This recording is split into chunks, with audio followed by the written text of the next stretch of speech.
Hi there, Malcolm here with my 33rd Booktube video, and today I'll be sharing with you my May wrap-up video. All the books I finished in May, and a little about what I thought of them. For a change, I did finish my book of the month first. This is book 3 on the Rage War trilogy, Aliens vs Predator Armageddon by Tim Lebbon. As with all my previous books of the month, I have done a separate review on this, which I'll leave a link to below. I found it was okay, it perhaps lost its way a little bit, but go and check out that review to find out what I thought. Next up was another third part of the trilogy, The Death Cure, Book 3 of The Maze Runner by James Dashner. Having survived 2 trials now, Thomas and the other survivors from the Glade find themselves fighting for survival once again, but this time we do actually get some answers, which are all completely circumnavigated and pointless. I found the ending satisfactory enough, but one of the big things about the series was the mystery, which when revealed was rather underwhelming. And I would say it's worth reading for completeness sake. The next book I finished was Spellslinger by Sebastian de Castell. The story follows a young mage wannabe on the cusp of his 16th birthday who faces a trial by fire to determine whether or not he's going to be a lofty mage or a lowly servant. Full of surprises and twists, this was a surprisingly enjoyable read that I read to my wife, who also enjoyed this immensely. So much so that we've actually picked up book 2. The characters were fun, particularly the grumpy squirrel cat, who's not so much his familiar as a business partner. And this one was chock full of twists and revelations, and I would say this is worth buying. Another library book I read was the first book in the Second Species trilogy by Jane O'Reilly, Blue Shift. Based in the future, with a dead Earth, people live under domes, and with space being the new frontier, the story follows Blue, who finds herself embroiled in a conspiracy, and finds herself joining forces with the very pirates she was dedicated to bringing down. I enjoyed the adventure of this one, though I did find the interactions and the romance particularly a little bit forced and wooden. I liked it enough that I will seek out the second one when it becomes available, but I would get it from the library, I wouldn't buy it. So I would say this is worth reading. The next book I finished was one I read to the kids, Liberty Meadows Book 2, Creature Comforts by Frank Cho. This is a collected comic strip featuring the zany animals of Liberty Meadows and the humans who try to look after them. This edition features Frank's disastrous blind date, the Great Fire of Liberty Meadows, and the introduction of Brandy's roommate, Jenny. Admittedly, much of the humour went straight over my boy's head, thankfully, but they did laugh a lot at the slapstick and the crazy things that Ralph and Leslie get up to. They're also particularly fond of Truman and Oscar, who are their favourites. I would say if you ever spotted a copy, buy it. Next, I finally finished a book on my main reading list, Star Wars Children of the Jedi by Barbara Hamley. Han, Leia, Chewie and R2-D2 go to a planet to uncover some mystery, while Luke and C-3PO, along with a couple of Jedi, travel to a secret location where they discover a secret Imperial installation. This really was a book of 2 parts, with Luke's adventure and plight aboard this installation while badly wounded,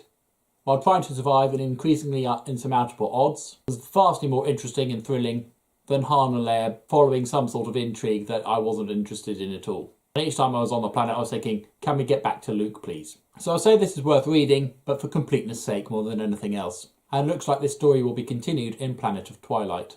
Another book I finally finished was Volume 1 of The League of Extraordinary Gentlemen by Alan Moore. I finished the pictorial story back in April, but it took me most of May to plough through The Penny Dreadful at the back, a story I hadn't read the first time I borrowed this book. The main story follows Mina Murray, Alan Quatermain and Captain Nemo as they collect Dr. Henry Jekyll and Mr. Hawley Griffin, also known as the Invisible Man, as they are tasked by a mysterious Mr. M to retrieve a sample of cavalrite that had been stolen. One could argue this is a period Avenger story, but told not nearly so well. The concept was great, but the execution, less so. The Penny Dreadful at the back was a really hard slog, and despite some noteworthy cameos from various characters, I felt really wasn't worth it. I would say it's worth reading, not the Penny Dreadful, the main bit, but I would say that the poorly received film starring Sean Connery was far better. Another graphic novel I read was Book 6 of The Walking Dead, This Soul for Life. For those familiar with the TV series, Rick and Michonne are captives in Woodbury and have suffered rape and dismemberment by the Governor. This volume follows their escape and Michonne's retribution upon the Governor, and that makes for some very hard reading. Let's just say that the Governor in the TV show gets off so lightly. It wouldn't be accurate to say this was an enjoyable read, but I would say it is worth reading. And back to my main reading pile, I finally got on to reading the Goosebumps books by R.L. Stine. I said I was going to read long ago. Starting with A Shocker on Shock Street, book 2 in this collection. Two young friends get a pre-viewing of a brand new horror ride which goes a bit wrong. Certainly has that Jurassic Park feel where the attraction tries to kill you, filled with daft jump scares that don't mean anything. The story does have the perpetual sense of unease as it comes towards its conclusion, where the final twist ruins the entire story, thus rendering the story boring, just plain dull. I then went on to read The Haunted Mask 2, which clearly follows on from The Haunted Mask 1, a book I've not read, but it alluded enough to the first story for me to know pretty much what happened then. A young delinquent is punished by being forced to teach first graders soccer.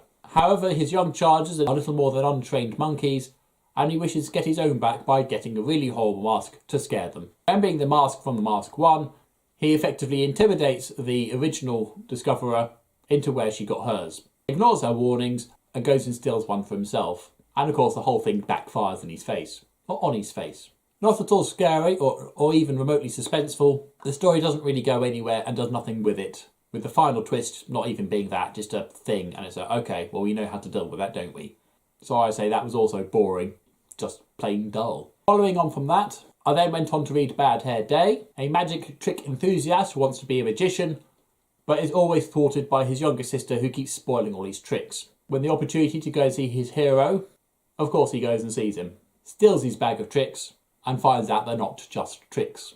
This story suffered by taking too long to get to that point, and then missing huge opportunities with it. The final twist was a little unexpected, but less of a cliffhanger than just left unfinished. And again, the story was boring, just plain dull. I next finished Star Wars Union, which follows the events leading up to Luke and Mara Jade's wedding.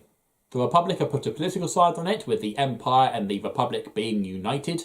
And of course, naturally, not everyone's happy with this, and a small band of terrorists try to disrupt everything. However, it was very slow, with awful artwork, despite it saying on the back here, illustrated with photographic realism. No.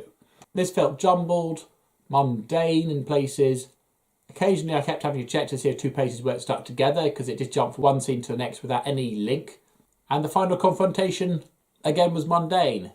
Yes, I like how Luke handled it, but with such a lack of build-up in the first place, it was just, ugh. And I would say it was boring, just plain dull, even nonsensical at times. Then it was back to the Goosebumps, with Egg Monsters from Mars, where a young lad doing a birthday egg hunt finds a mysterious egg, which led to a series of events which, though not particularly scary or suspenseful or anything, were interesting enough. There was a sense of the unknown throughout, which did keep the interest. And the final twist did feel a bit more like a punchline, but it worked. And I would say it's worth reading. And the last Goosebumps in my reading pile for the time being was Beast from the East. A girl with the two twin brothers go camping with their family. They get lost very quickly and find themselves in a strange part of the woods with some beasts. What follows next was rather unexpected, if not quite disappointing really. Again, not terribly scary or suspenseful. In fact, if anything, there was the overarching sense of annoyance, with the final twist eliciting a sigh. And I'd say it's worth reading for completeness sake. And the final book I finished this month was Fanboys vs Zombies Volume 1, Wrecking Crew for Life. A group of friends go to a Comic-Con where the zombie apocalypse kicks off.